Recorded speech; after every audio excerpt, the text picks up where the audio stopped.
নমস্কাৰ প্ৰতিদিন টাইমৰ সমূহ দৰ্শকক স্বাগতম জনাইছো আৰম্ভ কৰিছো আমাৰ আজিৰ অনুষ্ঠান অভিমত ইতিমধ্যে আপোনালোকে গমেই পাইছে আজি জুলাই মাহৰ প্ৰথমটো সোমবাৰ আৰু আমি জানুৱাৰী মাহৰ পৰা আমি প্ৰত্যেক মাহৰ প্ৰথমটো সোমবাৰত আপোনালোকৰ বাবে লৈ আহো এটা বিশেষ অনুষ্ঠান যিগৰাকী ব্যক্তি আজিৰ দিনটোত আমাৰ ষ্টুডিঅ'ৰ অতিথি হয় তেখেতৰ লগত আপোনালোকে পোনপটীয়াকৈ কথা পাতিব পাৰে আজিও আমি ফোন লাইন খুলি দিছো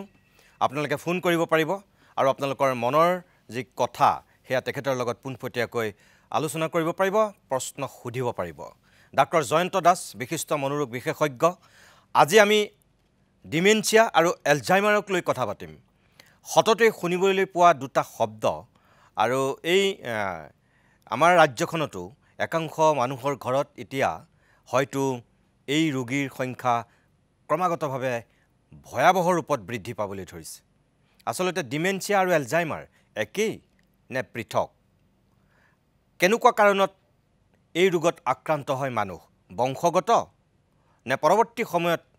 মানুহৰ খাদ্যাভ্যাসৰ লগত কিবা জড়িত নে আন কিবা কাৰণত এই সকলোখিনি কথা আমি ডক্টৰ জয়ন্ত দাসৰ পৰা আজি জানিম মই ডক্টৰ দাস ডাঙৰ আপোনাক আকৌ এবাৰ অনুষ্ঠানলৈ আজি স্বাগতম জনাইছো নমস্কাৰ কৈছোৱে মই দৰ্শকসকলক যে আজি আমি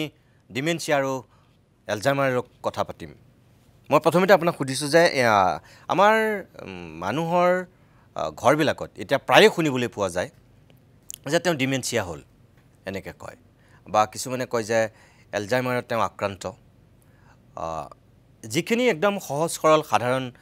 মানুহ যিখিনি পঢ়া শুনা কৰিছে তেখেতসকলে হয়তো জানে খবৰ ৰাখে কিন্তু একদম আমাৰ বুদ্ধিজীৱীৰ পৰা আমাৰ গাঁৱৰ মানুহো যেহেতু অনুষ্ঠানটো চায় একেবাৰে ভিতৰুৱা গাঁও এখনৰ মানুহো বুজিব পৰাকৈ যদি মই আপোনাক প্ৰথমতে সুধো যে ডিমেনচিয়া আৰু এলজাইমাৰ আসলতে কি মই প্ৰথমতে এটা মানে ভুল এটা মই ভাঙি দিব বিচাৰিছো হয় সেই ভুলটো হৈছে এই যে তুমি ক'লা যে সাধাৰণতে হয়তো যিখিনি অলপ শিক্ষাগত অৰ্হতা বেছি বা যিসকলে চহৰ কেন্দ্ৰিক আমি বসবাস কৰোঁ বিভিন্ন ধৰণৰ ইনফৰমেশ্যন আমাৰ হাতত আছে তেখেতসকলে হয়তো এলজাইমাৰ ডিজিজ বা ডিমেনচিয়াৰ বিষয়ে বেছিকৈ জানে কিন্তু মোৰ যদি ব্যক্তিগত অবজাৰভেশ্যন অন্তত যোৱা 5 বছৰ আৰু অলপ আমি হেৰি কৰিলে 3 বছৰ মই কিন্তু কথাটো অলপ এই ক্ষেত্ৰত মানে তোমাৰ লগত একমত নহম মই নিজৰ ব্যক্তিগত অভিজ্ঞতাৰে এইটো খুব নিশ্চিতভাৱে ক'ব পাৰোঁ যে বৰ্তমান গাঁৱৰ আমি গ্ৰামাঞ্চলৰ যিসকল ব্যক্তি আহে তেখেতসকলতো শিক্ষিত অশিক্ষিত গ্ৰাম বা আমাৰ চহৰৰ লগত নিৰ্ভৰ নকৰে কিন্তু মই দেখিছোঁ আজিকালি গ্ৰাম অঞ্চলৰ যিসকল ব্যক্তি বা যিবিলাক পৰিয়াল মই ভাবিছোঁ তেখেতসকলে এই ৰোগৰ ক্ষেত্ৰত বেছি সচেতন তুমি যদি আপুনি বেছি ভালকৈ এইটো মোৰ নিজৰ অভিজ্ঞতা মই হয়তো তোমাক অবজেক্টিভলি এটা ষ্টেটিষ্টিক্স দিব নোৱাৰিম কিন্তু মোৰ ক্লিনিকত মোৰ আৰু আমাৰ যিখিনি ৰোগী আজি যোৱা কিছু বছৰৰ পৰা বিশেষকৈ মই যদি এই বছৰৰ কথাকে কওঁ 2025 আজি আমি 6টা মাহ অলমষ্ট কমপ্লিট হয় যথেষ্ট সংখ্যক গ্ৰাম অঞ্চলৰ ৰোগ পৰিয়ালৰ মানুহ এই সমস্যাটোলৈ আহিছে মই দেখিলেই মানে দূৰতেই ভাবোঁ যে এখেতে নিশ্চয় ক'ব এতিয়া যে মই এটা বয়সৰ ডেফিনেটলি এটা আমাৰ অনুমান এটা আছে যে এই মানুহজনৰ তেখেতৰ স্মৃতি শক্তিৰ সমস্যা হৈছে গতিকে সামগ্ৰিকভাৱে যিটো ডিমেনচিয়া আৰু এলজাইমাৰ্ছ তুমি যিটো কথা কৈছা যে সৰলভাৱে বুজাই দিবলৈ ক'লে ডিমেনচিয়া হৈছে আমি কিছুমান চিকিৎসা শাস্ত্ৰত কেতিয়াবা কি হয় কিছুমান লক্ষণক একগোট কৰি আমি চিনড্ৰম বুলি কওঁ যে জ্বৰ আছে পেটৰ অসুখ হৈছে বমি হৈছে এইটো অকল এটা বেমাৰতে দেখা পাম নে নহয় আমি কিছুমান ক্লাষ্টাৰ অফ কিছুমান অসুখ আছে ৰোগ আছে এইবিলাক হয়তো আমি লক্ষণ এটা গোট হিচাপে দেখা পাওঁ আৰু হয়তো প্ৰত্যেকজনটোৰে ডায়েগনচিছ বেলেগ বেলেগ হ'ব পাৰে কিন্তু কিছুমান কমন লক্ষণ দেখা যাব পাৰে ডিমেনচিয়াও ঠিক তেনেকুৱা ধৰণৰ এটা গোট এই গোটত আমি মূলতঃ দেখোঁ যে এজন ব্যক্তিৰ যিটো বোধ জ্ঞানৰ যিখিনি আমি মেণ্টেল এছপেক্টছ আছে বা আমি মস্তিষ্কৰ যিখিনি কথা যেনে আমাৰ বৌদ্ধিক দিশ আছে আমাৰ স্মৃতি শক্তি আমাৰ এক্সিকিউটিভ ফাংচনিং আমি বস্তুৰ নাম এটা মনত ৰাখিব পাৰোঁ আমাৰ স্নায়ুৰোগ নহ'লেও আমাৰ হাতেৰে স্নায়ু ৰোগ হ'লে আমি হাতৰ যিখিনি আমাৰ মটৰ এক্টিভিটিছ আছে সেইখিনি হয়তো কৰিব নোৱাৰিব পাৰোঁ কিন্তু স্নায়ুৰ নথকাকৈ যেতিয়া আমাৰ এই হাতৰ এক্টিভিটিছবিলাক আমাৰ কমি যায় আমি এটা কাম সূক্ষ্মভাৱে কৰিব নোৱাৰোঁ কাপোৰ পিন্ধিব নোৱাৰোঁ আমি খাব নোৱাৰা হওঁ আমি পিন্ধিব নোৱাৰা হওঁ আমি সৰু সুৰা কাম কৰিব নোৱাৰোঁ সেই কামবিলাক কৰাৰ যিখিনি আৰ্হতা সেইখিনি আমাৰ নাইকিয়া হৈ যায় মুঠ কথা ডিমেনচিয়া হৈছে সামগ্ৰিকভাৱে নতুনকৈ এটা জ্ঞান আহৰণ কৰাৰ যিটো সক্ষমতা সেইটো এজন ব্যক্তিয়ে হেৰুৱাই পেলায় আৰু লগে লগে তেওঁৰ মনৰ পৰা স্মৃতি শক্তি লোপ পায় বিশেষকৈ এই যে নতুন যিখিনি স্মৃতি আমি তৈয়াৰ কৰিব লাগে আমাৰ মগজুত সেই ক্ষমতাটো তেওঁলোকৰ হ্ৰাস পায় তো ডিমেনচিয়া এটা সামগ্ৰিকভাৱে এটা গোট এই গোটৰ আণ্ডাৰত বহুত ধৰণৰ ৰোগ পৰে আৰু তাৰে এটা খুব তাৎপৰ্যপূৰ্ণ আৰু গুৰুত্বপূৰ্ণ ৰোগ হৈছে এলজাইমাৰ্ছ ডিজিজ এতিয়া মই এনেধৰণৰ যদি কওঁ যে all Alzheimer's disease are dementia but all dementias are not Alzheimer's তাৰমানে ডিমেনচিয়াৰ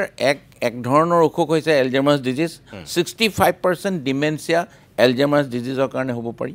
কিন্তু অন্যান্য কাৰণতো ডিমেনচিয়া হ'ব পাৰে যেনে এজন মানুহৰ ষ্ট্ৰোক হোৱাৰ পিছতো হ'ব পাৰে যেনে এজন মানুহৰ থাইৰয়েড কমিলেও হ'ব পাৰে এনেধৰণে আমাৰ এখন ক্লাছিফিকেশ্যন এটা আছে যে আমি কিছুমানক কওঁ ৰিভাৰ্চেবল যে কিছুমান এই ডিমেনচিয়াক আমি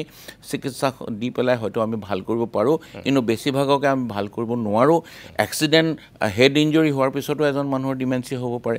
HIV-ৰ পিছতো মানুহৰ এজন ডিমেনচিয়া হ'ব পাৰে ক'ভিডৰ পিছতো ডিমেনচিয়াৰ সামগ্ৰিক লক্ষণসমূহ আমি দেখা পাব পাৰোঁ এনেধৰণৰ বিভিন্ন ধৰণৰ পাৰ্কিনছনিজম নামৰ এটা খুব কমন অসুখ আছে স্নায়ু ৰোগ যিহে বয়সস্থ লোকৰ ক্ষেত্ৰত আজিকালি প্ৰায়ে দেখা যায় আৰু কিছুমান বিশেষ ৰোগৰ নাম আছে যেনে লিউই বডি ডিজিজ এনেকুৱা ধৰণৰ সেই কমপ্লিকেটেড মই মানে জটিলতালৈ নাযাওঁ কিন্তু মূল কথাটো এইটো যে এলজাইমাৰ্ছ ডিজিজ এক টাইপৰ ডিমেনচিয়া য'ত এজন ব্যক্তিৰ স্মৃতি শক্তিৰ লগতে বৌদ্ধিক দিশৰ অকামিলা বা আমি কেৰুণ দেখিবলৈ পাওঁ সেই মানুহজনে এটা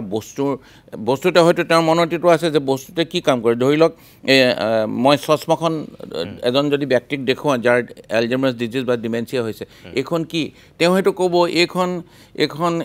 এনেকুৱা এটা তেওঁ ইংগিতেৰে তেওঁ হয়তো বুজাবলৈ চেষ্টা কৰিব যে এইটো কলম এটা দেখুৱালে তেওঁ ক'ব হয়তো এইটো কলমৰ নামটো তেওঁ মনত নাথাকিব কিন্তু এইটো এনেকুৱা ধৰণৰ এটা ইংগিতেৰে হয়তো কিন্তু তেওঁৰ মস্তিষ্কই তেওঁৰ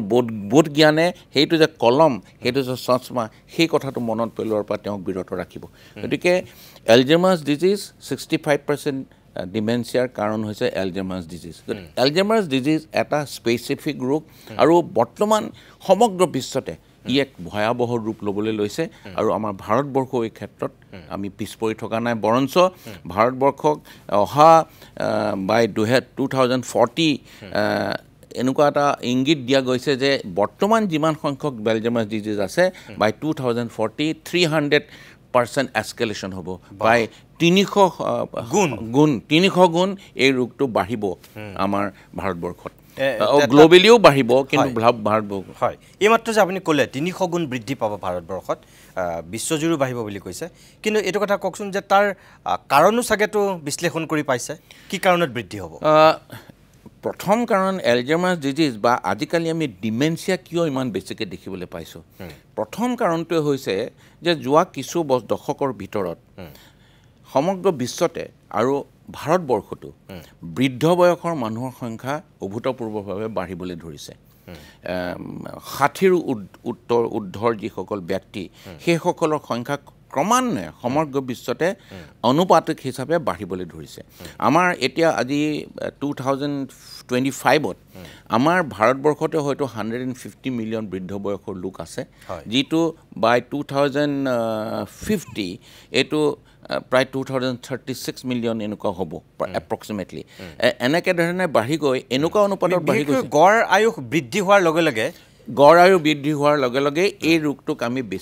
বেছি ধৰণে দেখিবলৈ পাইছোঁ দ্বিতীয়তে বেছিভাগ এই ডিমেনচিয়া ৰোগৰ কাৰণ আৰু বা এলজাইমাৰ্ছ ডিজিজক যদি আমি ধৰি ৰাখোঁ আমি মূল যদি হেৰি কৰোঁ ডায়েবেটিছৰ সংখ্যা আমাৰ লোকৰ সংখ্যা মানুহ বাঢ়িবলৈ ধৰিছে উচ্চ ৰক্তচাপত বহু সংখ্যক মানুহ আজিকালি আক্ৰান্ত হৈছে ইয়াৰ লগত আৰু কিছুমান কথাও আছে যিবিলাক কথা একদম প্ৰত্যক্ষভাৱে আমি বিশ্লেষণ কৰি হয়তো একেবাৰে পিন পইণ্ট কৰিব নোৱাৰিব পাৰোঁ কিন্তু এজন ব্যক্তিৰ ছ'চিঅ' ইকনমিক ষ্টেটাছ এজন মানুহৰ আৰ্থসামাজিক দিশ এইবিলাক ক্ষেত্ৰতো এই ক্ষেত্ৰত অৰিহণা যোগায় বুলি কয় আৰু ক্ৰমান্বয়ে মই অলপ আগতে কোৱা নাই যে যিমানেই মানুহৰ বয়সৰ বৃদ্ধি পাইছে মানুহৰ লংজিভিটিও বাঢ়িছে অৰ্থাৎ মানুহ আজিকালি পলমকৈ মৃত্যু হয় কিন্তু পলমকৈ মৃত্যু হ'লেও আমাৰ বৃদ্ধ বয়সত আমাৰ ৰোগৰ সংখ্যা কিন্তু বাঢ়িবলৈ লৈছে গতিকে এই গোটেই সামগ্ৰিকভাৱে দেখা আমি যদি কথাবিলাক ধৰোঁ তেতিয়াহ'লে বুজিব লাগিব যে এইবিলাক কাৰণতে আমাৰ সমাজত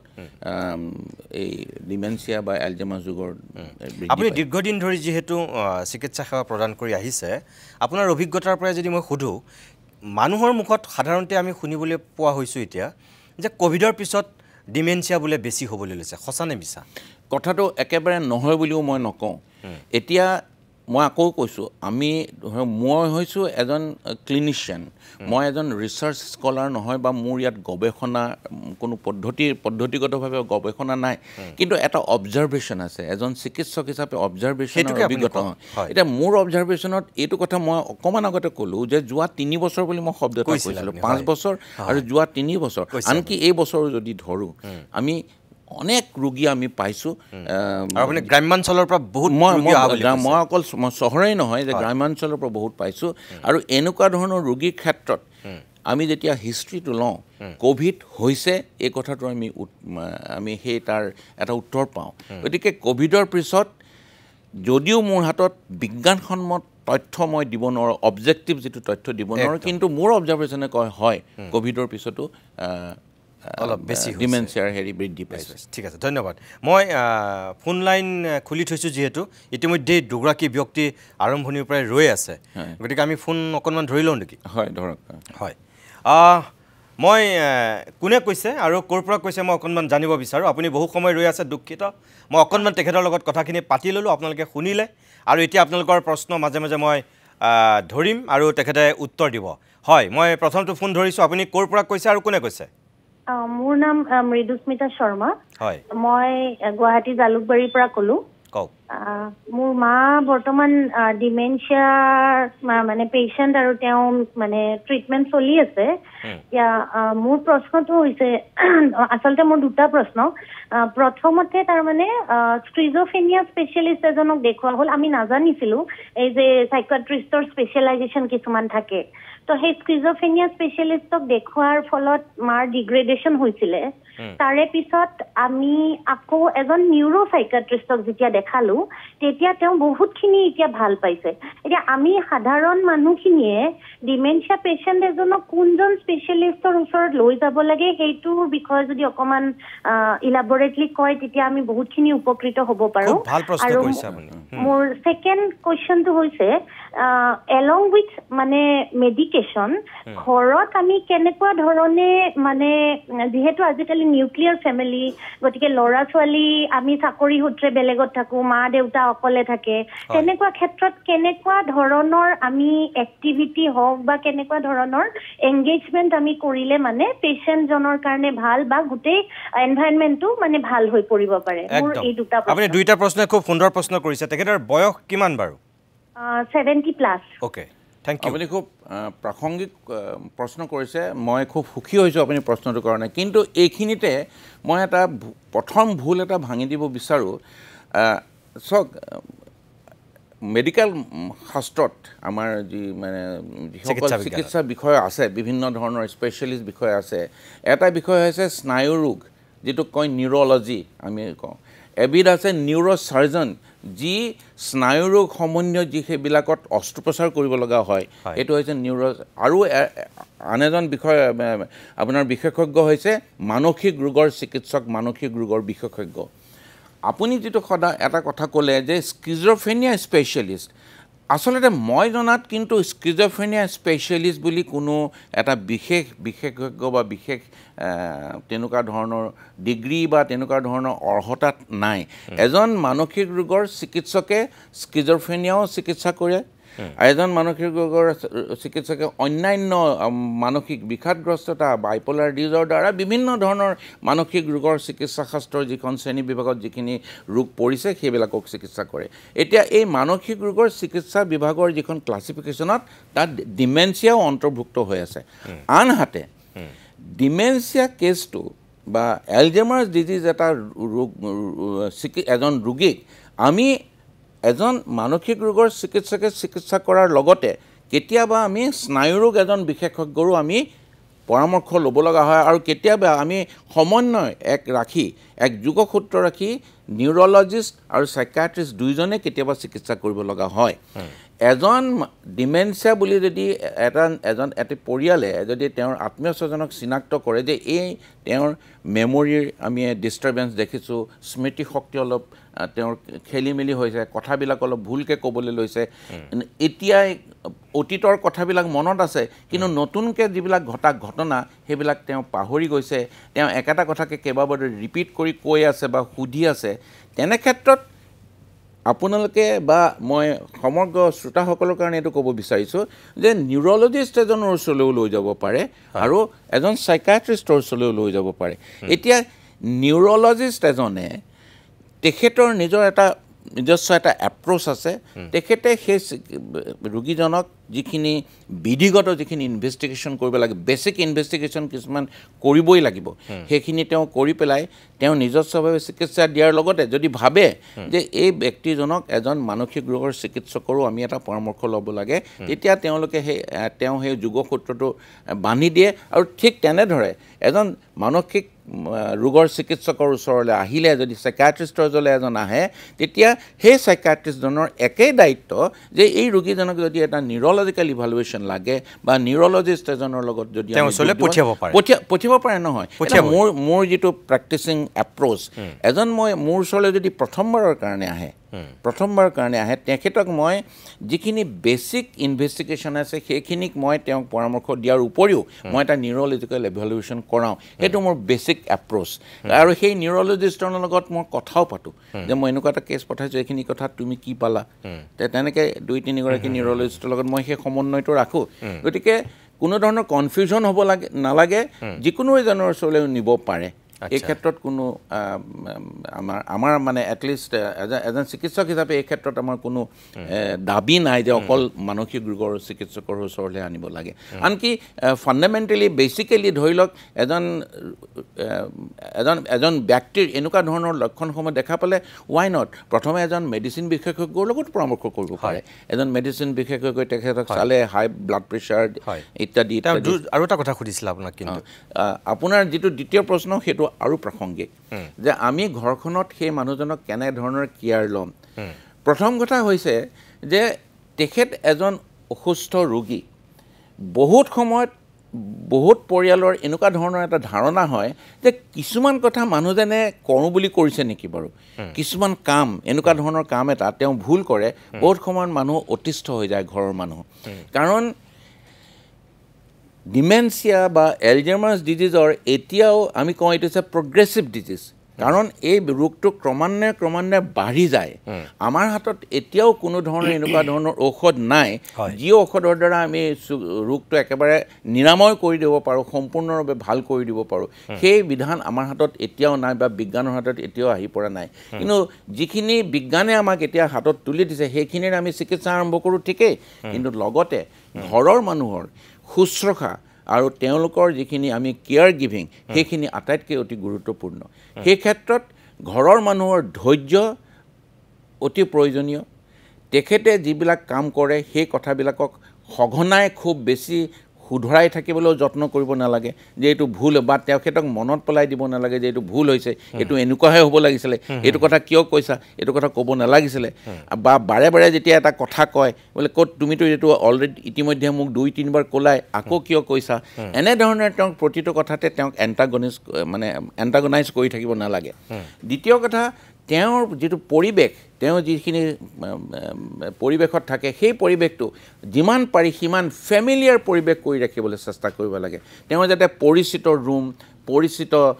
মানুহ সেইবিলাকৰ লগতহে বেছিকৈ ইণ্টাৰেক্ট কৰিব লগা পাৰে সাধাৰণতে অপৰিচিত লোকৰ ক্ষেত্ৰত যেতিয়া ঘৰখনলৈ আহে সেই ক্ষেত্ৰত মানুহজনক কেনেকৈ সেই তেখেতৰ ওচৰত আমি উপস্থাপন ঘটাম সেই ক্ষেত্ৰত ঘৰৰ মানুহ অলপ সাৱধান হ'ব লাগে বা সতৰ্ক হ'ব লাগে তাৰোপৰি ঘৰখনৰ পৰিৱেশটো কেনেকুৱা হ'ব লাগে কোনো ধৰণৰ ঘৰখনত বিশৃংখলতা থাকিব নালাগে বস্তু বাহিনীৰ বিশৃংখলতা ক্লাটাৰ্ছ বুলি আমি যিটো কওঁ নথকা ভাল ঘৰখনত যথেষ্ট পৰিমাণে পোহৰ বতাহ ইত্যাদিৰ প্ৰয়োজন হয় এনেকুৱা ধৰণৰ ব্যক্তিক সাধাৰণতে পটককৈ খং উঠিব পাৰে খং উঠিলে কেতিয়াবা গালি পাৰিব পাৰে আৰু গালি পাৰিলে কেতিয়াবা তেওঁলোকে অশ্লীল শব্দেৰে খুব বেয়াকৈও গালি পাৰিব পাৰে তেতিয়া যিসকল ঘৰৰ মানুহে তেওঁক যত্ন লৈ আছে সেই মানুহবিলাকৰ মনত অলপ দুখ লাগে তেওঁলোকে ভাবে যে আৰে মই ইমান দিনা চাই আছোঁ মই এইখিনি কৰি আছোঁ গতিকে মোকে এনেকুৱা ধৰণৰ কথা কৈছে এই ক্ষেত্ৰত যিজন কেয়াৰ গিভাৰ সাধাৰণতে কি হয় স্বামীক স্ত্ৰীয়ে কেয়াৰ গিভিং কৰে আৰু স্ত্ৰীৰ ক্ষেত্ৰত হ'লে মূল মানুহজন হৈছে স্বামী আৰু যদি ল'ৰা ছোৱালী থাকে তেনেকৈ ল'ৰা ছোৱালীয়ে যত্ন লয় বা শুশ্ৰূষা কৰে নিজে গাত পাতি ল'ব নালাগে যেতিয়া মানুহজনে খং কৰে সেই মানুহজনক এংগেজ কৰি ৰাখিবৰ কাৰণে তেওঁ যদি গানৰ প্ৰতি আগতে তেওঁৰ গানৰ নিচা আছিল বা গান শুনি ভাল পাইছিলে তেখেতক সেই ধৰণৰ গান শুনাবলৈ চেষ্টা কৰিব লাগে মোৰ এগৰাকী পেচেণ্ট এতিয়াও খুব মনত আছে মই সকলোৰে জ্ঞাতাৰ্থে কওঁ তেখেতে অসুখৰ আগতে ভূপেন হাজৰিকাৰ গান শুনি খুব ভাল পাইছিলে আৰু মই যেতিয়া তেখেতক সাধাৰণতে মই বহুত দিনৰ আগৰ কথা কৈছোঁ আজি 20-25 বছৰ আগৰ কথা কৈছোঁ যেতিয়াই মই ঘৰলৈ যাওঁ মানুহজনে মানে ঘৰৰ মানুহে কয় যে খুব যেতিয়া মানুহজন খিংখিঙীয়া হয় খং হয় অস্থিৰ হয় এজিটেটেড হয় ভূপেন হাজৰিকাৰ যদি গান লগাই দিয়ে তেওঁ ভাল পোৱা তেতিয়া সেই মানুহজন ঠাণ্ডা হৈ শান্ত হৈ পৰে গতিকে গান এলবাম পুৰণা ফটো এনেকুৱা ধৰণৰ কথা তেওঁলোকৰ লগত এংগেজ হৈ পেলাই থাকিব লাগে মানুহজনক অনুমতে সংশোধন কৰি ডমিনেট কৰিবলৈ চেষ্টা কৰিব নালাগে যে এনেকৈ কৰা তেনেকৈ কৰা তাতে বহি থকা এনেকৈ নাযাবা ইত্যাদি ধৰণৰ আৰু এইবিলাক অকণমান যিজন মানুহ কেয়াৰ গিভাৰ বুলি আমি ক'ম ঘৰৰ যিজনে শুশ্ৰূষা লয় তেওঁৰ নিজৰো এটা ইনোভেটিভ আইডিয়া এটা লাগিব যে এই মানুহজনক মই কেনেকৈ টেকেল কৰিম দিছ ইজ এন আৰ্ট ঠিক আছে মই ধন্যবাদ জনাইছোঁ খুব সুন্দৰকৈ আপুনি বিশ্লেষণ আগবঢ়াইছে মই দ্বিতীয়টো ফোনো লৈ লওঁ তেওঁ 15-20 মিনিট সময় অপেক্ষা কৰি আছে যিহেতু আপুনি ক'ৰ পৰা কৈছিলে কোনে কৈছে আৰু কি জানিব বিচাৰিছে মই মালবিকা বৰঠাকুৰ হেল্ল' মই মালবিকা বৰঠাকুৰ পাঞ্জাবাৰীৰ পৰা কৈছোঁ গুৱাহাটী হয় কওকচোন মোৰ মানে ভাইটি বেংকৰ কাম কৰিছিল কিন্তু ৰিটায়াৰমেণ্টৰ পিছত হঠাৎ মানে এনেকুৱা হৈ গ'ল মানে মানুহ চানুহ ধৰক নিজৰ ল'ৰা ছোৱালীকেইটা চিনি পায় আৰু আমি ফোন কৰিলে ফোনটো ধৰে ফোনৰ নামটো থাকে কাৰণে আৰু এনে মানে ইমান মানে একদম চব কথা পাহৰি যোৱাৰ নিচিনা পুৰণা কথাবিলাক তেওঁৰ মনত পৰে আৰু তেওঁ খুব চঞ্চল তাৰমানে ওলাই যাব খোজে দৰ্জা খুলি খুলি খাবলৈ বাৰে বাৰে লাগে তাৰপিছতে এতিয়াতো আৰু বেছিয়ে হৈ গৈছে আপোনাৰ ধৰক লেট্ৰিন কৰিবলৈ গ'লে মানে মিছেছে কৰাই দিব লাগে তেওঁ আৰু ডাইপাৰ চাইপাৰ পিন্ধাই থয় একদম কম বয়স 60 years হৈ গৈছে বেংকত চাকৰি কৰা মানে এতিয়া আৰু এটা হেকটি আহে হেকটিটো কিয় আহে বাৰু এতিয়া আপুনি যিখিনি লক্ষণ মোক ক'লে যদিও তেখেতৰ 50 বছৰ হৈছে গোটেইখিনি কিন্তু এলজাইমাৰ্ছ ডিজিজ বা এনেকুৱা ধৰণৰ ডিমেনচিয়া চিণ্ড্ৰমৰ ভিতৰতে ডিমেনচিয়াৰ ভিতৰতে পৰিছে এতিয়া তেখেতক আপোনালোকে যদি চিকিৎসকৰ ওচৰলৈ নিয়া নাই মই ভাবোঁ তেখেতক চিকিৎসকৰ ওচৰলৈ নি যিখিনি প্ৰাৰম্ভিক আমাক পৰীক্ষা কৰিব লাগে সেইখিনি কৰাটো নিতান্ত প্ৰয়োজনীয় কাৰণ তেখেতৰ বয়স 50 বছৰ হৈছে সাধাৰণতে এলজাইমাৰ্ছ ডিজিজ 60 বা 65 বছৰ পিছতহে হয় গতিকে তেখেতৰ 50 বছৰতে এনেকুৱা হৈছে যদি আপোনালোকে চিকিৎসা কৰোৱা নাই তেতিয়াহ'লে মই ভাবোঁ এই কথাটোত পলম নকৰি ইনভেষ্টিগেশ্যন কৰি কাৰণ কিছুমান এনেকুৱা ধৰণৰ সমস্যা এনেকুৱা হ'ব পাৰে যে আমি ৰিভাৰ্ছ কৰিব পাৰোঁ এলজাইমাৰ্ছ ডিজিজ আমি ৰিভাৰ্ছ কৰিব নোৱাৰোঁ তাক আমি ভাল কৰিব নোৱাৰোঁ কিন্তু কিছুমান ডিমেনচিয়া আছে যাক আমি সলনি কৰিব পাৰোঁ কিন্তু আপোনাৰ পৰা এটা কথা যেতিয়া জানিব পাৰিলোঁ যে তেখেতে সাধাৰণতে শৌচ কৰিলে বা তেনেকৈ ধৰণৰ মলমূত্ৰ ত্যাগ কৰিলেও তেখেতক এতিয়া গাইড কৰিব লাগে কোনোবাই সহায় কৰি দিব লাগে মই ভাবোঁ এই ক্ষেত্ৰত তেখেতৰ ৰোগটো যথেষ্ট এডভান্স হৈছে যথেষ্টখিনি আগুৱাই গৈছে গতিকে মই ভাবোঁ আপোনালোকে পলম নকৰি চিকিৎসকৰ ওচৰলৈ লৈ যোৱাটো ভাল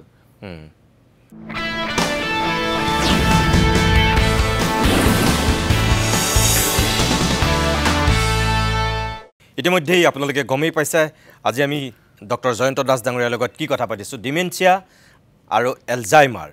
এই দুয়োটাৰ সন্দৰ্ভত কিছু কথা পাতিছোঁ খুব সুন্দৰকৈ তেখেতে আৰম্ভণিতেই বিশ্লেষণ কৰিছে যে ডিমেনচিয়া কি আৰু এলজাইমাৰ কি আমি দৰ্শকৰো ফোন ধৰিছোঁ আমি আকৌ ফোন ধৰিম কিন্তু তাৰ আগতে মই ডক্টৰ দাস ডাঙৰীয়া মই অকণমান মনত থাকোঁতে আৰু এটা মই ক্লিয়াৰিফিকেশ্যন এটা দি থ'ব খুজিছোঁ প্ৰথমগৰাকী যিগৰাকীয়ে প্ৰশ্ন কৰিছিলে তেখেতে এটা কথা মেনশ্যন কৰিছিলে মৃদুলা শৰ্মা যে এটা কথা মেনশ্যন কৰিছিলে যে তেখেতসকলে প্ৰথমতে এজন স্কিজফ্ৰেনিয়া স্পেচিয়েলিষ্টক দেখুৱাইছিলে আৰু মই এইটোও কৈছোঁ যে স্কিজফ্ৰেনিয়া স্পেচিয়েলিষ্ট বুলি তেনেকুৱা কথা থাকিব নোৱাৰে কিন্তু এটা কথা স্কিজফ্ৰেনিয়া যিটো ৰোগ সেই ৰোগটোৰ আমাৰ যেতিয়া স্কিজফ্ৰেনিয়া ৰোগটো যেতিয়া আমাৰ হেৰিত আহিল চিনাক্তকৰণ হ'বলৈ সেই ৰোগটোৰ প্ৰথম নাম কিন্তু মই এইটো এটা হিষ্টৰিকেল পাৰ্চপেক্টিভে কৈছোঁ দেই ক্লিয়াৰিফিকেশ্যন ইন ডেট চেন্স সেইটোক কৈছিলে ডিমেনচিয়া প্ৰিকক্স তাৰমানে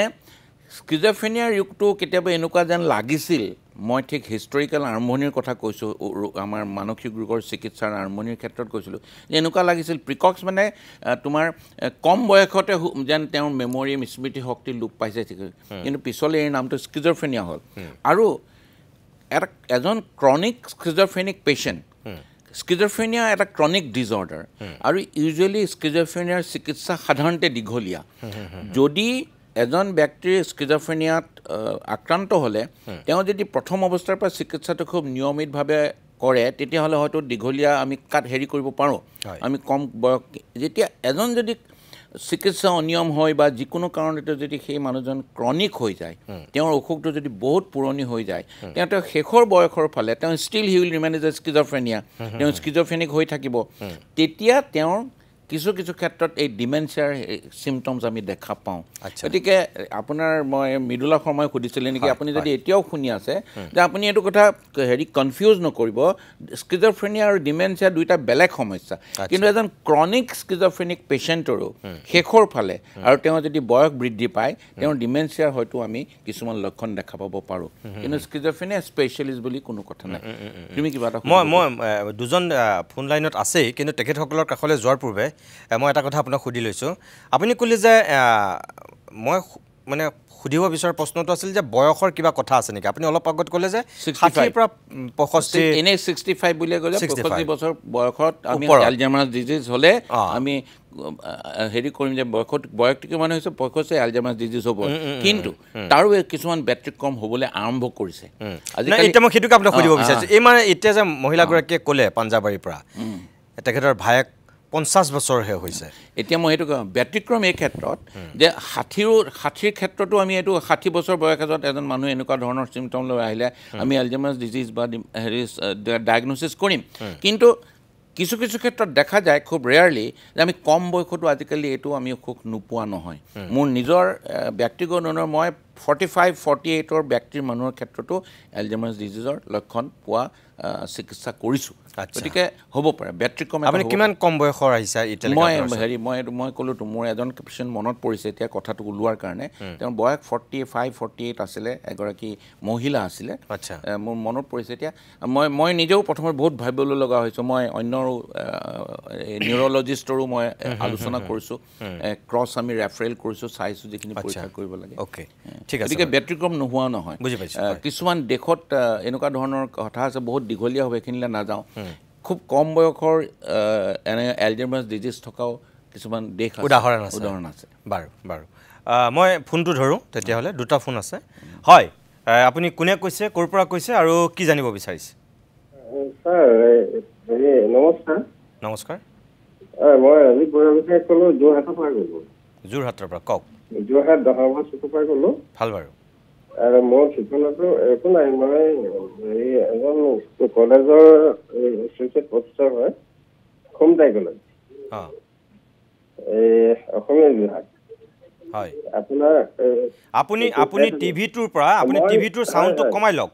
আপুনি টিভিটোৰ চাউণ্ডটো কমাই পেলাই আপুনি প্ৰশ্নটো কৰক টিভিলৈ চাই আপুনি নকৰিব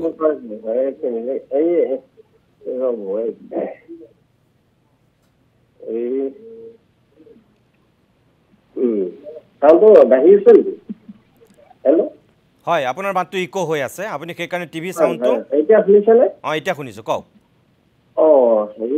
মই ৰাজীৱ বুঢ়াগোহাঁই হয় যোৰহাট দহমাহ চুকৰ পৰা কৰিছোঁ সতীশ ৰেচিডেঞ্চি আৰু মই গোলাঘাটৰ আপোনাৰ খমটাই কলেজৰ অসমীয়া বিভাগৰ মই এজন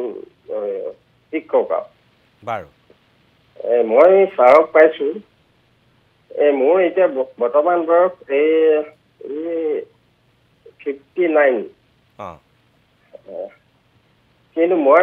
এই এলজাইমাৰটো কি কাৰণে হয় এই কথাটো জানিব বিচাৰিছোঁ। কিন্তু মই 45 বছৰ ধৰি মদ খোৱা মানে। মাজে মাজে মই কিছুমান কথা পাহৰি যাওঁ। মদ খালে এলজাইমাৰ হয় নেকি? ঠিক, মদ খালে এলজাইমাৰ্ছ হ'ব বুলি নকওঁ বাৰু। এলকহল ডেফিনেটলি এটা এই ক্ষেত্ৰত এটা কাৰক হয়, কিন্তু বহুদিন মদ্যপান কৰিলে সেই মদ্যপানৰ কাৰণেও মানুহৰ মেমৰি লছ হ'ব পাৰে। সেইটো আপুনি এলজাইমাৰ্ছ শব্দটো ব্যৱহাৰ নকৰিম, তেতিয়া আমি এটা বেলেগ ব্যৱহাৰ, কিন্তু সেইটো will come under dementia. Dementia যিটো মই কৈছোঁ এটা ডাঙৰ যিটো গোট, সেই ডিমেনচিয়াৰ গোটৰ ভিতৰত পৰিব পাৰে। আৰু তেতিয়া ডেফিনেটলি স্মৃতিশক্তি লোপ পাব পাৰে। ধন্যবাদ। মই আৰু এটা ফোন ধৰিছোঁ। আপুনি কোনে কৈছে, ক'ৰ পৰা কৈছে আৰু কি জানিব বিচাৰিছে? হেল্ল', মই গুৱাহাটীৰ পৰাই কৈ আছোঁ। কওকচোন। মই গোস্বামী। মই ল'ৰাটোৰ বিষয়ে অকণমান সুধিব বিচাৰিছোঁ। ল'ৰাটো তাৰমানে কি এই মোবাইল এডিক্টেড, যিকোনো সময়তে মোবাইল চাই থাকে, আনকি খাওঁতে বা বাথৰুমত যাওঁতে সেই মোবাইল লৈ যায়, তেনেকুৱা ধৰণৰ। আৰু হেৰি কয়, কি কয়, ৰাতি বহুত দেৰিলৈকে মোবাইল এতিয়া ব্যস্ত হৈ থাকে, যাৰ ফলত তাৰমানে কি নিজৰ এক্টিভিটিটোৰ পৰা বহুত আঁতৰি গৈছে বা নিজৰ কাৰণে চিন্তা কৰিবলগীয়া লাগে যে সেই কথাটো অলপ পাকৰি থাকে। তেওঁ বয়স কিমান? বয়স 29 মান হৈছে। তেওঁতো বিয়া কৰোৱা নাই? বিয়া কৰোৱা নাই। তেওঁ মানে কি এষ্টাব্লিছৰ কথাও মানে কি এই মাজে মাজে হেৰি কৰি থাকে। মানে সেই মোবাইল জাতীয় বস্তু মোবাইলতেই ব্যস্ত থাকে, মোবাইল জাতীয় নহয় আৰু মোবাইলতেই। তেনেকুৱা মই ডক্তৰক তেখেতকে মই লগ কৰিব মই এদিন গৈছিলোঁ, কিন্তু তেখেত নাছিলে, তেখেতৰ ল'ৰাই চাই। মই এতিয়া যিহেতু এখেতৰ ওপৰত মোৰ কনফিডেন্স লেভেলটো বহুত হাই, মই এখেতকে অকণমান লগ কৰিব বিচাৰোঁ। কেনেকৈ কওঁ, কি কথা, বা এতিয়া মোক কিবা এডভাইচ কৰিব নেকি? প্ৰথম কথা হ'ল, আজিৰ বিষয়টো যদিও মোবাইল এডিকশ্যন নহয় বা ডিজিটেল এডিকশ্যন বুলি আমি যিটো কথা কওঁ সেইটো নহয়, তথাপিও যিহেতু আপুনি সুধিছে, মই সন্মান সহকাৰে কওঁ। এই বিষয়ে আমি আগতে দুবাৰ বোধকৰে আলোচনা কৰিছোঁ, তথাপিও কওঁ যে হয়, আপোনাৰ কি কয়, ল'ৰাজনৰ এই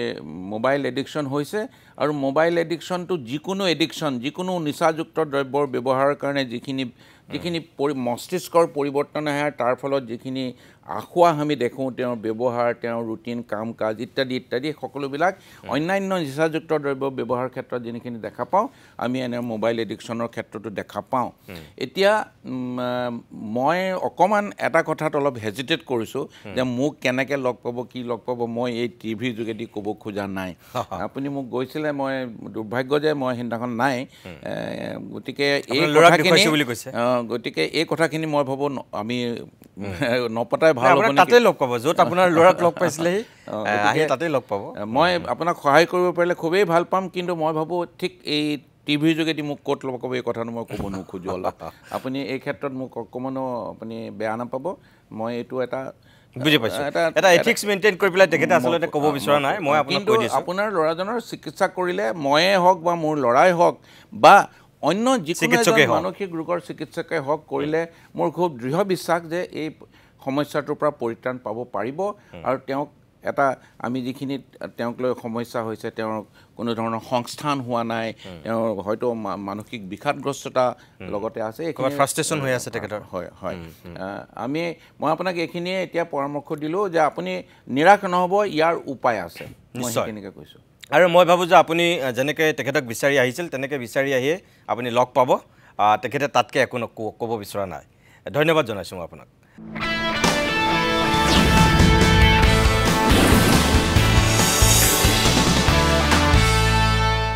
মই আকৌ আপোনাৰ কাষলৈ আহিছোঁ। ফোন আছে, মই ফোন ধৰিম, কিন্তু তাৰ আগতে মাজে মাজে দুই এটা কথা মোৰ জানিবলৈ মন গৈ আছে, কাৰণে আপোনাক সোধোঁ যে হঠাৎ যে বৃদ্ধি পাইছে,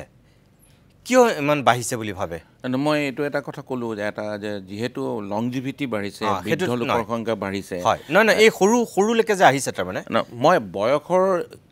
কম বয়সৰ মানুহৰ ক্ষেত্ৰত যে মই 2-3টা উদাহৰণ দিলোঁ সেই ক্ষেত্ৰত মই কিন্তু কোনো ধৰণৰ একদম স্পেচিফিক কথা ক'ব নোৱাৰিম কাৰণ সেইটো বিষয়ে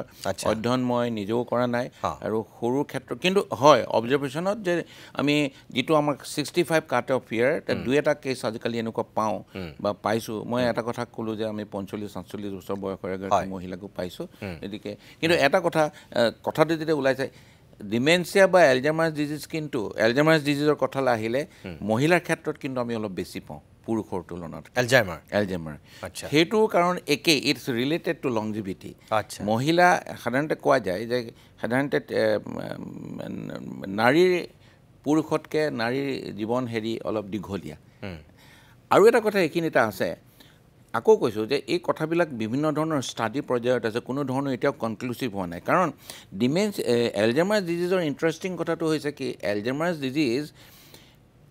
পষ্টমৰ্টেমৰ পিছতহে ডায়েগন'চিছ হয় সাধাৰণতে একদম বাকীখিনিতো আমি ক্লিনিকেল চিমটমৰ ওপৰত হেৰি কৰোঁ কিন্তু আমি যিটো পেথলজিকেল আমি যিটো ডায়েগনষ্টিক যিটো সেইটো কাৰণ এইটো ব্ৰেইনৰ ভিতৰত কিছুমান স্পেচিফিক কিছুমান প্ৰটিন প্লেক্স বুলি কয় সেইবিলাকত তাত ডিপজিট হয় এবনৰ্মেল প্ৰটিন কিছুমান আৰু ডিপজিট হৈ পেলাই আমাৰ যিবিলাক স্নায়ুকোষ আছে সেই স্নায়ুকোষবিলাকৰ যিবিলাক সংযোগ আৰু তেওঁলোকৰ মাজত যিটো যোগাযোগ যিটো পদ্ধতি কি বুলি ক'ম মেছেজ পৰিবহণ কৰি সেইটোত তেওঁলোকে কেৰু নানে আৰু স্নায়ুকোষবিলাক এনেকৈ ষ্ট্ৰিংকি মৰহি যোৱাৰ নিচিনা হয় আৰু ব্ৰেইনটো ষ্ট্ৰিংক হ'বলৈ মৰহি যাবলৈ আৰম্ভ কৰে মহিলাৰ ক্ষেত্ৰত মই যে কথাটো এইটো ক'ব লৈছিলোঁ যে এইটো কথা দেখা যায় যে খুব ষ্ট্ৰেছ আজিকালি বাঢ়িছে ষ্ট্ৰেছ ইনডাইৰেক্টলি এটা ফেক্টৰ হ'ব পাৰে বুলিও এটা অধ্যয়ন আছে আৰু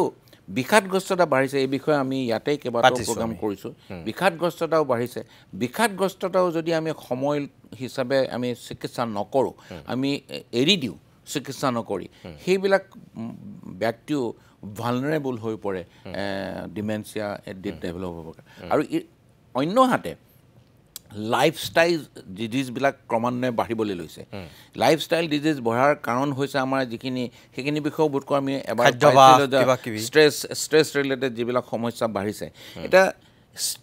লাইফষ্টাইল ডিজিজৰ ভিতৰত দুটা বেমাৰ এটলিষ্ট এটা হৈছে হাই ব্লাড প্ৰেছাৰ আৰু আনটো হৈছে ডায়েবেটিছ এইকেইটাক আমি লাইফষ্টাইল ডিজিজ বুলি কওঁ সেইকাৰণে মানুহৰ ষ্ট্ৰ'ক বাঢ়িবলৈ ধৰিছে আৰু post stroke dementia is very common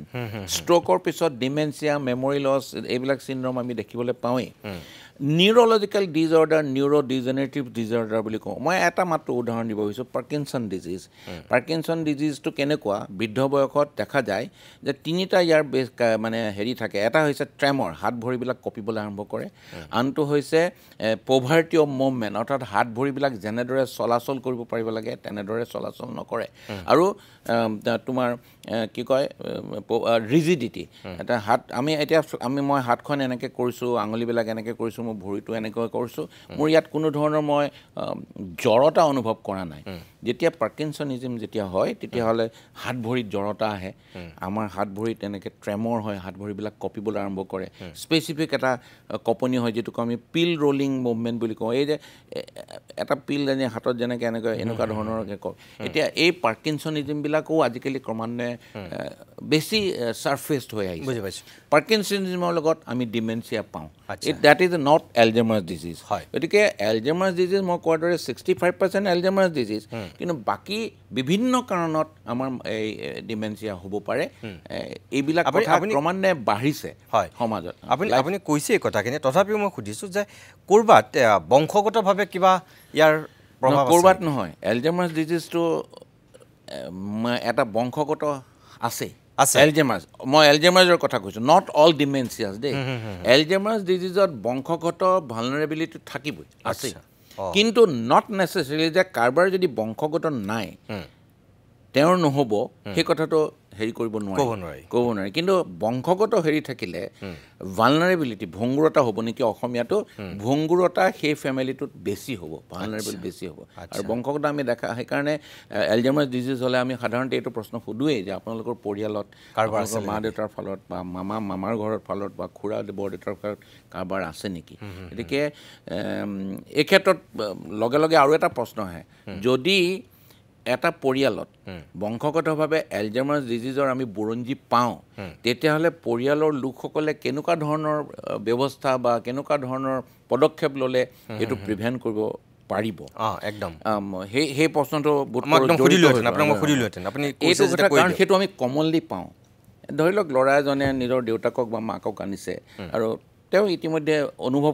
উপলব্ধি কৰিব ধৰিছে যে ইয়াৰ বংশগত এটা হেৰি আছে তেওঁলোকৰ অমুকৰো আছিলে বা ককা দেউতাকৰো আছিলে বা আইতাকৰো আছিলে যেতিয়া সেই প্ৰশ্নটো আমাৰ ভাৱে খুব সঠিকভাৱে উত্তৰ দিয়াটো কঠিন কিন্তু সেই মানুহজনক ডেফিনেটলি কম যে যিমান পাৰে ষ্ট্ৰেছ কমাবলৈ চেষ্টা কৰক যিমান পাৰে আপোনাৰ যাতে ডায়েবেটিছ আৰু হাই ব্লাড প্ৰেছাৰ যদি হয়ও সেইখিনি একদম সুন্দৰভাৱে চিকিৎসা কৰি নিয়ন্ত্ৰণত ৰাখিব চেষ্টা কৰক লাইফষ্টাইলত আপোনাৰ ষ্ট্ৰেছ কমাবলৈ চেষ্টা কৰক ধূমপান নকৰিব নিচাযুক্ত দ্ৰব্যৰ ব্যৱহাৰ নকৰিব যিকোনো ৰোগ হ'লে মদ্যপান নকৰিব ইত্যাদিবিলাক আমি কমেই আৰু লগতে এইটোও কম যে আপোনাৰ কেনেবাকৈ যদি খুব এনজাইটি ৰিলেটেড বা বিষাদগ্ৰস্তৰ ৰোগ হয় পলম নকৰি সেইবিলাকৰ চিকিৎসা কৰিব আৰু আমি নিজকে কিমান আমাৰ মগজুটো এক্টিভ কৰি ৰাখিব পাৰোঁ সেইটো সদায় আমি যত্ন কৰিব লাগে আমাৰ বংশগত কিবা কাৰক থাকক বা নাথাকক আৰু সেইটো আমি কেনেকৈ কৰিম আমি সদায় বয়স হৈছে কাৰণে এইটো কাম নকৰোঁ বা এইটো কাম শিকাৰ মোৰ বয়স নাই সেই কথাটো কিন্তু ভুল আমি যিমান পাৰোঁ নতুন নতুন কথা শিকিবলৈ নতুনকৈ যদি মিউজিকেল ইনষ্ট্ৰুমেণ্ট বজাবলৈ ইচ্ছা কৰোঁ শিকিব পাৰোঁ নতুনকৈ আমি বোলে মই কোনোদিনেই জীৱনত গল্প লিখি পোৱা নাই বা প্ৰবন্ধ লিখি পোৱা নাই মোৰ বয়স 70 বছৰ হ'ল মই নিলিখিম নেকি নহয় চেষ্টা কৰিব লাগে যিকোনো নতুন নতুন কথা কৰিব লাগে পাজল স্কোডা এইবিলাক যিবিলাক ৱৰ্ড যিবিলাক পাজল আছে যিমান পাৰি নিজকে সেই ধৰণৰ কথাত এক্টিভ কৰি ৰাখিব লাগে ছ'চিয়েল ছাৰ্ভিচ আৰু ছ'চিয়েল এক্টিভিটি এই ক্ষেত্ৰত খুব ৰিকমেণ্ড কৰা যায় বহুত ষ্ট্ৰেছৰ ক্ষেত্ৰতো লংজিভিটিৰ ক্ষেত্ৰতো লংজিভিটিৰ এটা ষ্টাডিত দেখা গৈছে যে লংজিভিটি কোনবিলাক মানুহৰ বেছি দিনলৈকে জীয়াই থাকে বিভিন্ন ধৰণৰ কথা আছে যে নহয় আপুনি ব্লাড প্ৰেছাৰ কমাই ৰাখিব আপুনি ডায়েবেটিছ কমাই ৰাখিব কিন্তু তাত এটা কথা দেখা গ'ল যিসকল ব্যক্তিয়ে সামাজিক কামত ব্যস্ত থাকে যিবিলাকে সামাজিক আদান প্ৰদান এটা বেছি ৰাখে ছ'চিয়েল কানেক্টেডনেছ আৰু ছ'চিয়েল ছাৰ্ভিচ সেইবিলাকৰ মাজত লংজিভিটি বেছি গতিকে এজন ব্যক্তিয়ে প্ৰতিৰোধৰ ব্যৱস্থা হিচাপে পদক্ষেপ ল'ব নিজকে কিমান এক্টিভ কৰি ৰাখে বয়সৰ মানে জীৱনৰ শেষ মুহূৰ্তলৈকে যিমান পাৰে ব্যায়াম হওক এক্সাৰচাইজ হওক আসন হওক মেডিটেশ্যন হওক গান সংগীত নাটক কবিতা যিকোনো কথাৰ মাজতে তেওঁ ইনভলভ হৈ থাকি তেওঁ ষ্টিমুলেট কৰি নিজকে অসুখ হৈছে বুলি বয়স হৈছে বুলি এৰি দিব নালাগে সেইবিলাক কিন্তু ডিমেনচিয়াৰ কাৰকৰ ক্ষেত্ৰত অলপ তেওঁলোকে তেখেতসকলে অৰিহণা যোগোৱাৰ ক্ষেত্ৰত সহায় কৰে বাৰু মই আকৌ আহিম আপোনাৰ কাষলৈ মই বহুত দেৰি হ'ল ফোনটো ৰখাই থৈছোঁ আপুনি কোনে কৈছে ক'ৰ পৰা কৈছে আৰু কি জানিব বিচাৰিছে হেল্ল' নমস্কাৰ নমস্কাৰ মই ডিব্ৰুগড়ৰ পৰা কৈছোঁ মধুমিতা তামুলীয়ে হয় কওক মই ছাৰৰ পৰা মানে জানিব খুজিছোঁ মোৰ মা বৰ্তমান মানে ডিমেনচিয়া ৰোগী তেখেতক ডক্টৰে তেওঁক মানে ভাস্কুলাৰ ডিমেনচিয়া বুলি কৈছিলে আৰু তাৰোপৰি তেওঁৰ দুবাৰ ষ্ট্ৰক হৈছিলে এবাৰ 11 চনত আৰু এবাৰ 22 চনত তেতিয়াৰ পৰা মানে তেওঁ বেছিক মানে পাহৰা হ'ল আৰু মা আৰু দেউতা মোৰ দুয়োজন মানে ৰিটায়াৰ্ড শিক্ষক আমি মানে চাকৰি সূত্ৰে ছোৱালীকেইজনী বাহিৰত থাকোঁ মাক মই নিজে আনি ৰাখিছোঁ যদিও দেউতা অবিহনে থাকিবলৈ বেয়া পায় আৰু দেউতাও ঘৰ আহিবলৈ বেয়া পায় গতিকে মই ইয়াত তেখেতৰ বয়স দেউতাটো 82 হ'ব মাৰটো 75 মান হ'ব আচ্ছা মানে কেনেকে হেণ্ডেল কৰিলে ভাল হ'ব সেইটোৱে এনেইতো দৰৱ দেখুৱাই আছো বাৰু দেউতাটো ঠিকে আছে বৰ্তমান দেউতা ঠিকে আছে দেউতাটো যদিও মানে দেউতা অৱশ্যে ডায়েবেটিছ আৰু প্ৰেছাৰ দুয়োটা আছে তথাপি মানে এতিয়া চব ষ্টেবল কণ্ডিশ্যনত আছে আৰু কিন্তু মাৰ কণ্ডিশ্যনটো ডিমেনচিয়াৰ লগত মাৰ মানে বহুত বেছি ইমোচনেল মানে দেউতাক এৰি থাকিবলৈও নোখোজে দেউতা থাকিলেও মানে এঠাইতে থাকি অলপ অসুবিধা পায় মানে গোটেই আমি ছোৱালীয়ে তিনিগৰাকীকে একেলগে বিচাৰে একেলগে থকাটো মানে কিছুমান কেতিয়াবা হেণ্ডেল কৰিব নোৱাৰো যে ছাৰৰ পৰামৰ্শ আপোনাৰ প্ৰশ্নটোৱে আচলতে কেইবাটাও দিশ উন্মোচন কৰিছে প্ৰথম কথা আপোনাৰ শব্দটোৱে মই এই ক্ষেত্ৰত মই বোধকৰ নিজেই মেনশ্যন কৰা নাছিলোঁ ভাস্কুলাৰ ডিমেনচিয়া তেখেতে কৈছে মই নিজে এই কথাত কোৱা নাছিলোঁ কৈছে কথাটো ওলাই পৰিলে আপোনাৰ ভাস্কুলাৰ ডিমেনচিয়া মানে তেখেতৰ উচ্চ ৰক্তচাপৰ কাৰণে তেখেতৰ ষ্ট্ৰক হ'ল যেটোক চেৰিব্ৰো ভাস্কুলাৰ এক্সিডেণ্ট বুলি কয় মগজুত ৰক্তক্ষৰণ হ'ল ৰক্তক্ষয়ৰ পিছত মগজুৰ কিছুমান ঠাই আপোনাৰ যেনেধৰণে ব্লাড ছাপ্লাই পাব লাগিছিলে যেনেধৰণে ৰক্ত প্ৰবাহিত হ'ব লাগিছিলে সেইবিলাক জেগা আমি যদি মই এনেকৈ এটা উদাহৰণ দিব বিচাৰিছোঁ আমি যদি হাতৰ ক'ৰবাত দুখ পাওঁ হাতত দুখ পোৱাৰ পিছত সেইখিনি যে আমি তেজ মৰি যোৱা বুলি কওঁ আৰু সেইখিনি অলপ বেলেগ হৈ পৰে ঘা লাগি পেলাই ঠিক তেনেকৈ মই সৰলভাৱে বুজাবৰ কাৰণে চেষ্টা কৰোঁ ইনফাৰ্ক্ট হৈ যায় বুলি কয় সৰু সৰু কিছুমান ইনফাৰ্ক্ট মগজুৰ ঠায়ে ঠায়ে হৈ পৰে গতিকে শেষত গৈ পেলাই সেই জেগাবিলাকে সেই ঠাইবিলাকে যিখিনি মস্তিষ্কৰ যিবিলাক ফাংচন যিবিলাক কাম কাৰ্যক্ষমতা সেইখিনি কাৰ্যক্ষমতাবিলাক হ্ৰাস পায় আৰু কোনো ক্ষেত্ৰত লোপ পায় আৰু ফলত ডিমেনচিয়াৰ এটা আমি যিটো পিকচাৰ বা এখন ছবি পাওঁ তেখেত কিন্তু এলজেইমাৰ্ছ ডিজিজ নহয় মই যে ক'লোঁ যে এলজেইমাৰ্ছ ডিজিজ নহয় তেখেতৰ ভাস্কুলাৰ ডিমেনচিয়া যেনেকৈ পাৰ্কিনছনিজিম নিউৰ'জেনেৰেটিভ ডিজঅৰ্ডাৰ হৈ পেলাইও এজন মানুহৰ এনেকুৱা অসুখ হ'ব পাৰে মই আপোনাৰ সেই কথাখিনি আপোনাক চিকিৎসকজনৰ হাতলৈ এৰি দিলোঁ যিজনে আপোনাক চিকিৎসা কৰি আছে কিন্তু আপোনাৰ কথাটোত অন্য এটা দিশ উন্মোচন হৈছে যিটো দিশ আচলতে আমি এজন চিকিৎসক হিচাপে আজিকালি বিৰাট অসহায় অনুভৱ কৰোঁ যে কি কৰা যায় আমাৰ এই সমাজখন এতিয়া প্ৰায় একক যৌথ সমাজৰ নাইকিয়া হৈছে আমাৰ এটি পৰিয়ালত মাক দেউতাকৰ যদি 2টি সন্তান আছে বা 3টা সন্তান আছে তাৰ ভিতৰত যদি এজন ল'ৰা এজনী ছোৱালীজনী বিয়া হৈ গুচি গৈছে আৰু সেই ল'ৰাজন যদি চাকৰি ক্ষেত্ৰত মূল ঘৰখনৰ পৰা আঁতৰি থাকিব লগা হৈছে যিটো আজিকালি এইটো নিয়ম এইটো নৰ্মছ এনে ক্ষেত্ৰত সমস্ত যিটো তাৰ বাৰ্ডেন আহি পৰে মানে কেয়াৰ গিভাৰ বাৰ্ডেন শুশ্ৰূষাকাৰীজনে সেইজন হৈ পৰে হাজবেণ্ডৰ ক্ষেত্ৰত স্বামী মানে পত্নী আৰু পত্নীৰ ক্ষেত্ৰত স্বামী গতিকে আৰু ইতিমধ্যে দেখা যায় যে বয়সৰ লগে লগে স্বামীজনৰতো নিজস্ব এটা হেৰি আছে সীমাবদ্ধতা আছে এইটো এটা ডাঙৰ ছ'চিয়েল সমস্যা হৈ পৰিছে আমাৰ সমাজখনত যে এনে ক্ষেত্ৰত এনেকুৱা ধৰণৰ ৰোগীক আমি কেনেকৈ ব্যৱস্থা কৰিম কেনেকৈ শুশ্ৰূষা কৰিম তেওঁ যে কৈছিল দেউতাকক এৰি পেলাই থাকিব নিবিচাৰে আৰু 3গৰাকী ছোৱালীকে আকৌ একেলগে বিচাৰে কাৰণ মাকৰ ডিমেনচিয়া হৈছে লগতে তেখেতৰ বিষাদগ্ৰস্ততাও থাকিব পাৰে ডিমেনচিয়া হ'লে লগতে বিষাদগ্ৰস্ততা থাকিব পাৰে ডিপ্ৰেশ্যন থাকিব পাৰে গতিকে সেইটো তেখেতৰ হৈছে যেন মোৰ লাগিছে পষ্ট ষ্ট্ৰ'ক ডিপ্ৰেশ্যন খুবেই কমন পষ্ট ষ্ট্ৰ'ক ডিমেনচিয়া আৰু ডিপ্ৰেশ্যন দুয়োটাই থাকে এনে ক্ষেত্ৰত আপোনালোক যদি 3গৰাকী জীয়ৰী আপোনালোকে পাল পাতি এইটো কৰিব লাগিব ইন টাৰ্ণ এই শুশ্ৰূষাটো দিব লাগিব কাৰণ আপোনাৰ দেউতাৰ 82 এজন 82 বছৰ বয়সীয়া ব্যক্তিৰ পৰা তেওঁৰ নিজৰ পত্নীক যিমানেই ভাল পাওক যিমানেই কৰোঁ বুলি তেওঁ ইচ্ছা নকৰক তেওঁৰ এটা সীমাবদ্ধতা আহি পৰিব গতিকে এই ক্ষেত্ৰত আপোনালোকে পাল পাতি শুশ্ৰূষা লোৱাৰ বাহিৰে অন্য উপায় মই দেখা নাই আজিকালি কিছুমান NGOই এনেকুৱা ধৰণৰ কেয়াৰ গিভাৰ দিয়াৰ ব্যৱস্থা কৰিছে এই কেয়াৰ গিভাৰবিলাকো আপোনালোকে ল'ব পাৰে লৈ তেওঁক 24 আৱাৰ্ছ নহ'লেও 12 ঘণ্টাৰ কাৰণে ল'ব পাৰে গুৱাহাটীত তেনেকুৱা ধৰণৰ কেয়াৰ গিভাৰ দিয়া শুশ্ৰূষাকাৰী দিয়া NGOs আছে কিন্তু সেই NGOৰ পৰা লোৱা কেয়াৰ গিভাৰসকলকো আচলতে চিকিৎসক হিচাপে আমি কিছুমান দিহা পৰামৰ্শ দিয়াটো উচিত যেনেকৈ পৰিয়ালৰ লোকক এজন এলজেইমাৰ্ছ ডিজিজত ভোগা ৰোগীক অথবা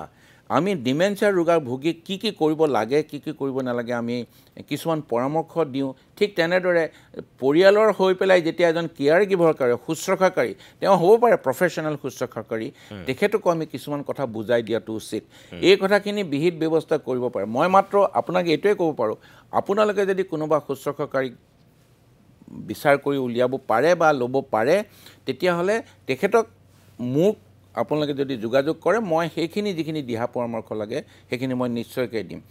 এনেকুৱাও হ'ব পাৰে কেতিয়াবা কিছুমান পৰিয়ালত ইমিডিয়েট ককাই ভায়েক বা নিজৰ পুত্ৰ জীয়ৰী নাথাকিলে কেতিয়াবা নিজৰ বংশৰে কিছুমান এনেকুৱা ব্যক্তি থাকে যি হয়তো অকণমান ফ্ৰী হৈ আছে তেওঁৰ হয়তো অন্য সমস্যা নাই তেওঁলোককো আপোনালোকে ইনভলভ কৰিব পাৰে এই ক্ষেত্ৰত মই আৰু এটা কথা আপোনাক কওঁ মই আপোনাক কৈছোঁৱেই যে আপোনাৰ প্ৰশ্নটোৱে কেইবাটাও দিশ উন্মোচন কৰিছে এজন কেয়াৰ গিভাৰে যেতিয়া এজন এনেকুৱা ধৰণৰ ৰোগীক শুশ্ৰূষা কৰি থাকে এটা সময়ত সেই কেয়াৰ গিভাৰজনৰ কিছুমান সমস্যা হয় কেয়াৰ গিভাৰ ষ্ট্ৰেছ বুলি কওঁ এইটো এটা বৰ ডাঙৰ সমস্যা যে এটা সময়ত কেয়াৰ গিভাৰজনৰ বাৰ্ণ্ট আউট বুলি হয় যে তেওঁ নিজেও ভাগৰি পৰে নিজেও অৱসাদ হৈ পৰে তেওঁ নিজৰো এক বিষাদগ্ৰস্ততাত ভোগে এইটো এটা খুব কমন প্ৰব্লেম একেজন যদি শুশ্ৰূষাকাৰী হয় এতিয়া এই ক্ষেত্ৰত ঘৰৰ পৰিয়ালৰ মানুহখিনিৰ এটা টাৰ্ণ এটা ৰুটিন মানে এখন কৰি লোৱাটো খুবেই উচিত আৰু যদি অকল আপোনাৰ যেহেতু মাৰ হৈছে অকল দেউতাৰ ওপৰত শুশ্ৰূষা কৰি দিবলৈ যদি আপোনালোকে এৰি দিয়ে দেউতাৰ কিন্তু কিছুমান কেয়াৰ গিভাৰ সমস্যা দেখা যাব পাৰে গতিকে এই ক্ষেত্ৰত আপোনালোকে সতৰ্ক হ'ব মই এই কথাটো সামগ্ৰিকভাৱে সকলো শ্ৰোতা দৰ্শকক ক'ব বিচাৰিছোঁ যে এলজেমাৰ্ছ ডিজিজ হওক ডিমেনচিয়া হওক অথবা বহু সময়ত ষ্ট্ৰোক হৈ পেলাই আমি যিবিলাক পেৰালাইচিছ হৈ পেলাই ৰোগী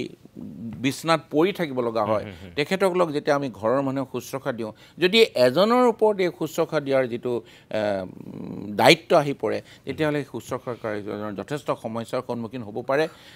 ৰাতি টোপনি ক্ষতি হ'ব বহুত দিন টোপনি ক্ষতি হ'লে পিছদিনাখন তেওঁ কামৰ যিটো ক্ষমতা দক্ষতা সেইখিনি নাথাকিব গতিকে এই কথাখিনি আপোনালোকৰ পৰিয়ালৰ সকলো মানুহে আলোচনা কৰি কৰক আৰু নহ'লে NGOৰ লগত যোগাযোগ কৰক তেওঁলোকৰ পৰা এজন শুশ্ৰূষাকাৰী লওক যাতে আপোনালোকৰ বাৰ্ডেনবিলাক ভাগ হৈ থাকে ভাল বাৰু মই আকৌ আহিম আপোনাৰ কাষলৈ মই ধন্যবাদ জনাইছোঁ তেখেতকো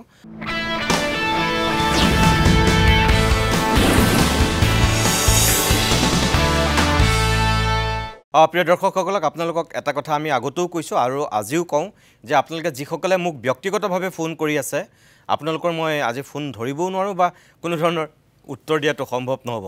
আমি যি দুটা নাম্বাৰ দিছোঁ আপোনালোকে সেই দুটা নাম্বাৰতহে ফোন কৰিব লাগিব আৰু বহুকেইজনে ব্যক্তিগতভাৱে আমাৰ ফোনত ফোন কৰি আছে মই আপোনালোকৰ ফোন ধৰিব পৰাত নাই আৰু এইটো এটা বেলেগ পৰিৱেশত আমি আছোঁ গতিকে আপোনালোকে স্ক্ৰীনত যি দুটা নাম্বাৰ দেখিছে সেই দুটাতহে ফোন কৰিব ডক্টৰ জয়ন্ত দাস যেতিয়া আকৌ আহিব অহা মাহত তেতিয়াও আপোনালোকে সেই নাম্বাৰ দুটাতহে ফোন কৰিব লাগিব ব্যক্তিগতভাৱে মোক ফোন কৰিলে মই আপোনালোকৰ ফোন ধৰিবও নোৱাৰোঁ আৰু উত্তৰো দিব নোৱাৰিম অনুষ্ঠানটো আমি শেষ কৰিম এতিয়া মই একদম শেষৰ ফাললৈ আহিছোঁ কেইজনমান ব্যক্তিয়ে বিৰতিৰ সময়ত আমাৰ প্ৰগ্ৰাম কণ্ট্ৰোল ৰুমলৈ ফোন কৰি এটা কথা কৈছে যে ডিমেনচিয়া আৰু এলজাইমাৰ অসমীয়া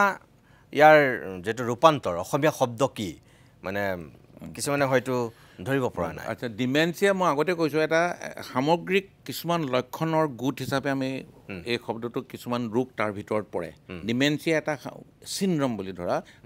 এটা ডিমেনচিয়াটো অসমীয়া যদি কৰোঁ আমি ক'ব পাৰোঁ স্মৃতি বিভ্ৰম অথবা এটা শব্দ মই এসময়ত প্ৰয়োজন হৈছিল আমাৰ কাৰণে চিত্ত বিভ্ৰম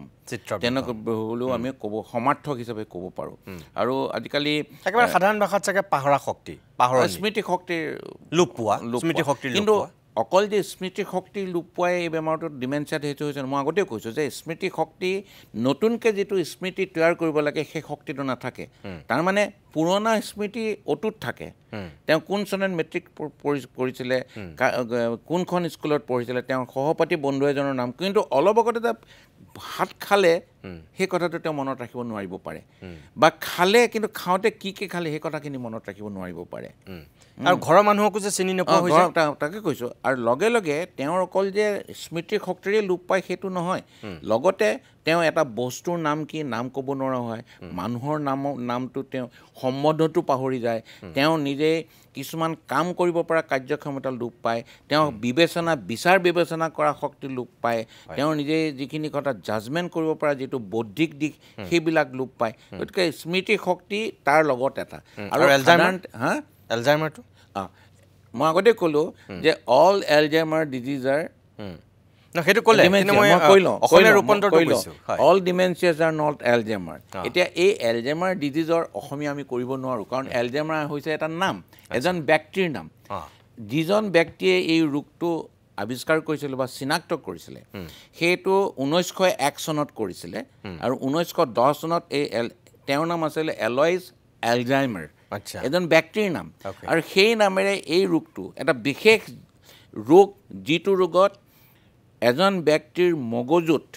কিছুমান এবনৰ্মেল প্ৰটিন প্লেক্স মই এইটো আৰু অসমীয়া কৰিব নোৱাৰোঁ প্ৰটিনৰ কিছুমান হেৰি পায় দেখা আৰু ফলত তেওঁৰ মগজুটো মানে লাহে লাহে লাহে মৰ হৈ যাবলৈ ধৰে মই খুব সৰল ভাৱত বুজাব খুজিছোঁ ফুল এপাহ মহৰি গ'লে যেনেকৈ ফুলপাহৰ কাম নোহোৱা হৈ যায় তেনেকৈ গতিকে এলজাইমাৰটো আমি অসমীয়া কৰিব নোৱাৰে এটা নাম সেইটো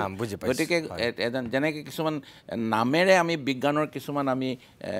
ৰমন এফেক্ট এজন বিজ্ঞানীৰ নামেৰে আমি তেনেকুৱা ধৰণৰ বহুত কথা আছে ঠিক সেই একেধৰণে এলজেমাৰ এজন ব্যক্তিৰ নাম, তেওঁ এজন চাইকাট্ৰিষ্ট আছিলে আৰু 1901 চনত তেওঁ এজন 51 বছৰীয়া মহিলাৰ ক্ষেত্ৰত প্ৰথমে এই ৰোগটো চিনাক্ত কৰিছিলে। তাৰপিছত ক্ৰমান্বয়ে ষ্টাডি হৈ পেলাই ইয়াৰ যিটো বিজ্ঞানৰ যিটো ধাৰালে আহি গ'ল, চিকিৎসা শাস্ত্ৰত অন্তৰ্ভুক্ত হ'ল এলজেমাৰ্ছ ডিজিজ বুলিয়ে, ALOIS এলজেমাৰ। গতিকে এইটো আমি অসমীয়া কৰিব নোৱাৰোঁ। নিশ্চয়, হয়। আমি অনুষ্ঠানটো শেষ কৰিব লাগিব, সময় শেষ হৈছে যিহেতু। আপোনাক ধন্যবাদ জনাইছোঁ। আকৌ আমি অহা মাহত লগ পাম, আমি বেলেগ এটা বিষয়ৰ সন্দৰ্ভত সেইদিনাখন আকৌ কথা পাতিম। বহুত বহুত ধন্যবাদ। প্ৰিয় দৰ্শক, ইমান সময় আমি ডক্টৰ জয়ন্ত দাসৰ লগত এই আজিৰ যিখিনি কথা আপোনালোকে গমেই পালে যে এলজাইমাৰ ডিমেনচিয়াৰ সন্দৰ্ভত আমি কথা পাতিছিলোঁ। সাধাৰণতেই এতিয়া সৰব চৰ্চা হোৱা এটা শব্দ ডিমেনচিয়া বা এলজাইমাৰ। প্ৰায় প্ৰত্যেক ঘৰ মানুহতে এতিয়া এই ৰোগৰ আক্ৰান্ত হোৱা ব্যক্তি ওলাইছে আৰু তেনেকুৱা সময়তে আমি তেখেতৰ লগত কিছু কথা পাতিলোঁ। আপোনালোকে বাকীখিনি শুনিলে, মই একো নকওঁ। অহা মাহত আমি আকৌ এটা পৰৱৰ্তী খণ্ডত নতুন বিষয় লৈ ডক্টৰ জয়ন্ত দাসৰ লগত বহিম। আজিলৈ ইমানতে বিদায় লৈছোঁ। নমস্কাৰ।